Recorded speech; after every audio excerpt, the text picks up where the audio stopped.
আজকে আমার জন্মদিন জন্মদিন জন্মদিন জন্মদিন জন্মদিন জন্মদিন আরে হ্যাঁ এসব আমার কি দরকার ছিল? এসব কোনো দরকার ছিল না, এসব কিছু দরকার ছিল।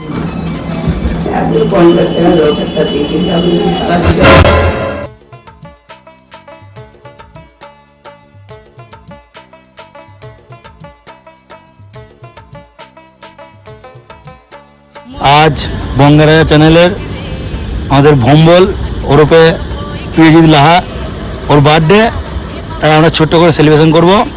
আপনারা চ্যানেলে যুক্ত থাকুন, সাবস্ক্রাইব করুন, লাইক করুন, কমেন্ট করুন, যেন ওর বার্থডে পরের বছর আরও বড় করে করতে পারি। 18 साल होई गेलक रे मोर 18 साल होई गेलक रे हे दादा हे बाबा रे दादा शादी कराय दे रे मोर जोड़ी जुमाय दे शादी कराय दे